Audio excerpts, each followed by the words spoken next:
The search for the elixir of youth has existed for as long as humans have walked the earth. These attempts at slowing down the aging process are known today as anti-aging measures. Oddly, the word anti-aging normally conjures up only the aesthetic part of our bodies, our hair, skin and nails. But the parts you see are dependent on the parts you don't see, those complex and mysterious systems working tirelessly below the surface. To make sense of the true meaning of anti-aging, Dr. Paulo joins us in studio. So Paulo, let's start with what you are talking about here when you talk about anti-aging.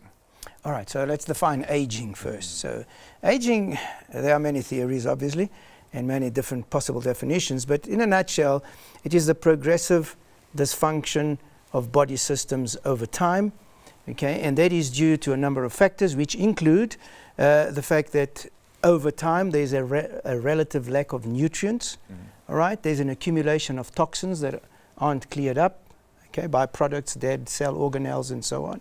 And then there's a finite number of cell divisions which is written into your DNA. Right. Okay. Right. That even under perfect and optimal conditions in terms of nutrition, cells would only divide a certain number of times. Okay. So that is aging in a nutshell. Therefore, anti-aging does not mean the reversal of this process. We're not going to turn a 60-year-old into a 20-year-old. Yes, okay? As much as people wish you could. It is not a reversal. So anti-aging, in my opinion, is the adoption of scientifically valid, scientifically based principles and measures, okay, that optimize the functioning of the various body systems, okay, and in doing that will ensure one's quality of life while one is alive. Right. So Paulo, studies are showing that over the next 40 years, up to 22% of the world's population are going to be over the age of 60, which works out to about 2 billion odd people. And this is obviously of great concern because, I mean, if you've got an aging population, you are going to have to look after them. So there's a big push to find ways to reduce the impact of aging. What are some of the things that are having to be considered here?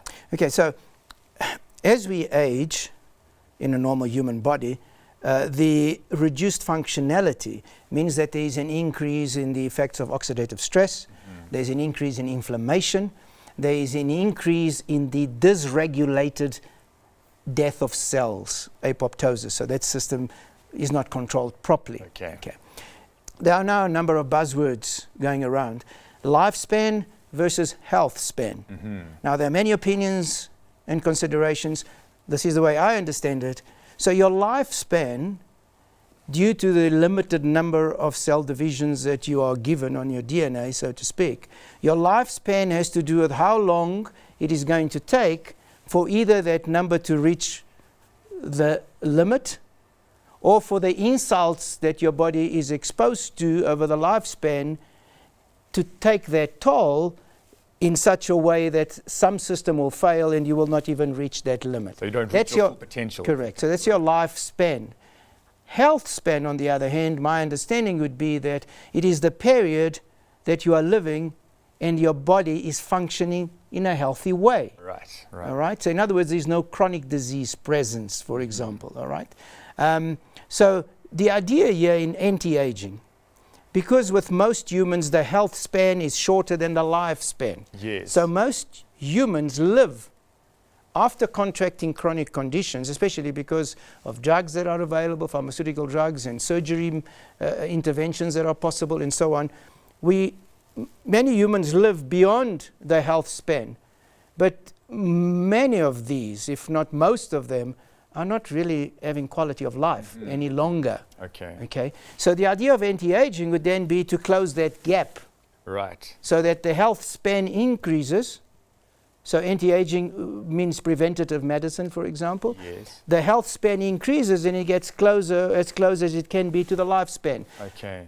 Ideally, doing away with a period where the health span is has been completed, so to speak. Right. but the lifespan hasn't, and so there's this period of disease. Right. And the consequences that the disease brings, especially in terms of reduced quality of life. And that's also the period in which you are going to need the most care, and the money needs to be spent, you become a burden on. You become, correct. Right, you can't take care of yourself and so on. Absolutely. Now, Paulo, we read in the Journal of Oxidative Medicine and Cellular Longevity that polyphenols are an effective and safe strategy to protect against aging and age-related diseases. What are polyphenols? Polyphenols are substances found in plants. So in the plants, they are part of their natural defense mechanisms. For example, they protect the plant cells against UV radiation. Right. Okay? But when consumed as part of the plant, when we eat, in our bodies, they have been shown to have a whole array of beneficial effects, which includes antioxidation, it reduces inflammation, it modulates the gut microbiota, modulates the immune system. So they are very, very beneficial substances. Right. So it's a large class with many subclasses, polyphenols. Okay.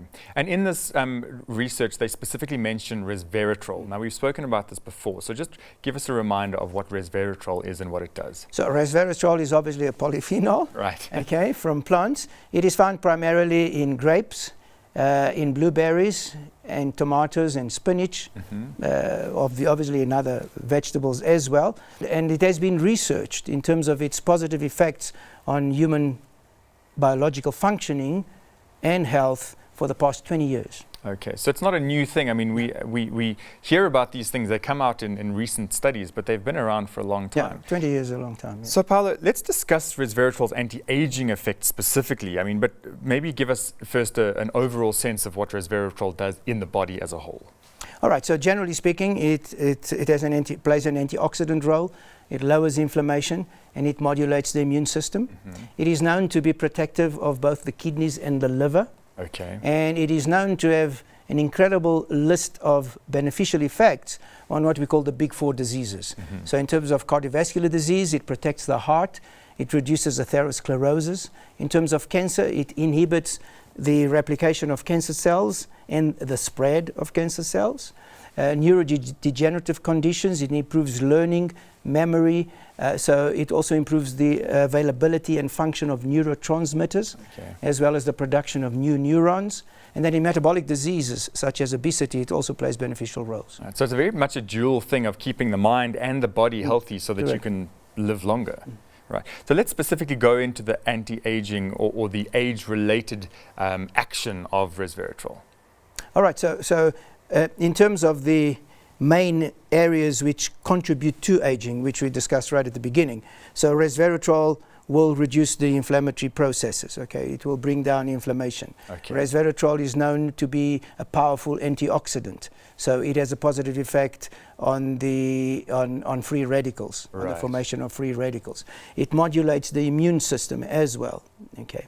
It also improves the function of mitochondria, which is very important for the generation of energy, which is required for anything to happen in the body. Okay. I mean, one of the main factors contributing to aging or to the gradual dysfunction of body organs and tissues is the fact that the mitochondria within cells begin to malfunction and die. Okay. So remember, most cells don't have just one mitochondria. And many of them have hundreds, if not thousands, of mitochondria. So if you're a cell and you have 100 mitochondria normally, and now you've only got 50, well, only half of the jobs can get done. Yes, so obviously you are going to deteriorate quicker, relatively speaking. Okay. So those are the basic functions of resveratrol in terms of targeting the areas that contribute to accelerated aging or or extension of your health span, effectively. Correct. So let's talk about the outside. I mean, we've spoken about the inside, but the outside is also important to a lot of people. So what is the effect of resveratrol on those external factors like hair, skin, nails? Yes, so there have been many studies on that. So resveratrol has been found to have positive effects on wound healing, on skin regeneration, and on the photoaging of skin. So photoaging is the effect of the ultraviolet rays from the sun on the skin, and it has a protective effect on the skin. It is also known to induce the production of collagen. Resveratrol has also been shown to induce the production of collagen, which is necessary for healthy skin, as well as the prevention of wrinkles, or the reduction of wrinkles. So you're getting that inward-outward Correct. anti-aging assistance. So Paulo, obviously we can incorporate as much resveratrol into our diets as possible through eating the right fruits and vegetables, but then supplementation is always an option. But I understand that with resveratrol there is certain challenge to supplementation. What is that? Well, it is very quickly metabolized, broken down, and kind of done away with in a sense, which means that it has very poor bioavailability. Okay. So if resveratrol is extracted from the plant material, and if it is ingested just as pure unprotected resveratrol, its bioavailability is very poor, which then means you have to take very large amounts, relatively speaking, to achieve a specific result. That's the challenge. Okay, but it can be effectively done as supplementation. It can be addressed, yes. Okay, fantastic. Now, Paulo, we have put into the Real Health Medicine cabinet a product called Resveratrol. This is from Phytoceutics. It's a nice play on words and got to get my head around it. But why is this particular supplement worth considering? Okay, so what they've done in this case is they've taken the resveratrol, the substance, and instead of just putting it into a capsule and hoping for the best, so to speak, they've used a technology which is known as hybrid FenuMAT. So hybrid FenuMAT is where they've taken fiber from the seeds of fenugreek, the plant, the fenugreek plant. With the fiber, they've created small little beads, Right. okay, which incorporate the resveratrol, Okay. the substance. And those beads protect the resveratrol in your gut from being broken down, from being digested, so to speak. So it stays in its biologically active form and is absorbed that way, and therefore can reach. So it has been shown in clinical trials that this method increases bioavailability by more than 10 times. Okay, wow. And we're always looking for that bioavailability. Yes, so which in essence means you take 10 times less Yes. to achieve the same result. Right, okay, okay. But the important thing is that it is backed by clinical trials, and also that the mechanism that is used to prevent the degradation of the substance and to ensure high bioavailability is a natural mechanism. Okay, absolutely. Now, Paulo, obviously, again, it's a natural product. Is there anybody who should be cautious when taking it? Any interactions with other not drugs? really. There are no interactions. Okay, so a good option. And is it something that everybody should be considering? Is it something you should start taking quite early, or? So one must always make informed decisions. All right, that's what I tell everybody. All right, because my decision to take it should not have any role to play in your decision unless you have gone out and acquired the necessary information. So in terms of its anti-aging effect, as far as we discussed anti-aging today, all right, it is something which should be included in anyone's preventative program. Okay. Now remember, having said that, the unfortunate situation is that the body doesn't function with a single fuel. Yes. Like a simple car engine. Okay. We have so many fuels and they're all necessary, especially those that your body does not manufacture. Yes. Your body doesn't make vitamin C. Your body doesn't make resveratrol. So how do we get it? The normal source would have been food. Okay. The challenge currently is that our food sources are depleted. Yes. To make matters worse, generally speaking, our diets are very dysfunctional, to say the least. All right. So also we live in a world where insults on our bodies are different and of a greater intensity than they were on the bodies of our ancestors 100 years ago. So all of this together, to me, means that some kind of supplementation must be present in terms of what you can afford, obviously. Yes. Okay? And that is the final piece of this equation, is affordability. So in terms of affordability, one then has to decide, what do I do? Do I take 3 of the 6? Do I do 3 now and 3 next month? So if one cannot afford everything, then one can cycle through these products. Okay. So one can have a 3-month program or a 2-month program, and every now and then revisit. Yes. So that at least your body is receiving some concentrated and pure nutrition. Yes. Okay. All the time. Okay. And that can only be positive. Absolutely. Paulo, and this particular one available freely, you can get it at a good health Yes, store? I believe health shops and pharmacies. Wonderful. Thank you so much. Lovely different take on anti-aging, and I think some great insights for people to consider in terms of what they're doing with their lives and their bodies. Yeah. So thank you for that.